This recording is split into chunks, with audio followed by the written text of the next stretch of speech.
बघा, लाईफमध्ये ना आपल्याला का नाही वेळ द्यावा लागतो कोणत्याही गोष्टी घडण्यासाठी, कोणत्याही गोष्टी चांगल्या वाईट होण्यासाठी. आपण जर लगेच काही ॲक्शन घेतलं, जसं आपल्याला राग आला आणि आपण लगेच ॲक्शन घेतलं, त्याचा दुष्परिणाम आपल्या मनावरच होतो आणि दुसऱ्या व्यक्तीवर सुद्धा होतो.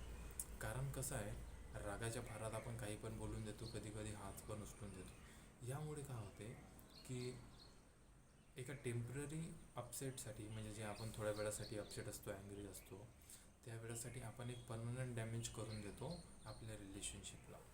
ते करणं, अवॉइड करणं खूप जास्त गरजेचं आहे. कारण जर आपण तो वेळ, थोडे पेशन्स ठेवले आणि थोडा वेळ दिला त्या गोष्टीला, तर आपलं मन पण थोडं हलकं होऊन जाते. समोरचा व्यक्ती पण रिअलाईज होऊ शकतो की त्याला मिस्टेक केली असतं, आणि आपण फॉरगिव्हनेस करू शकतो, आपण माफ करू शकतो.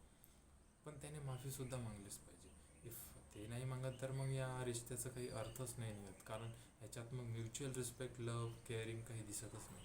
आणि जेव्हा या सगळ्या गोष्टी एका रिलेशनशिपमध्ये दिसत नाही, तर त्याचा अर्थ हेच की हे रिलेशनशिप कुठे जाऊच नाही शकत. आणि हे जर कुठे जाऊ नाही शकत तर बेटर की आपण इथेच थांबून गेलेलं पाहिजे.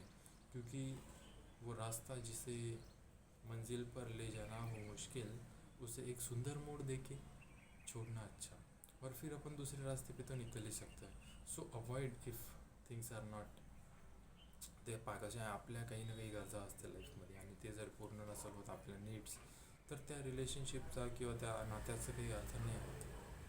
कारण कसं आहे, आपण पूर्णपणे देतो त्या व्यक्तीला आपला वेळ, सगळं सगळं, आणि ते जर नाही देऊ शकत आहे, याचा अर्थ हेच that we value them but they do not value as much as we value them.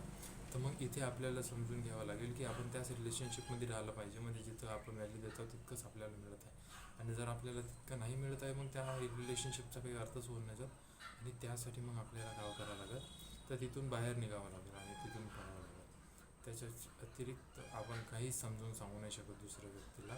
कारण आपण काय करायचं आहे आपली चॉईस आहे, दुसऱ्यांनी काय करायचं त्यांची चॉईस आहे. तर let them make their choice, let us make our choice, and let just let go of those things and be with where you are valued, you are taken care of, and you have been given time.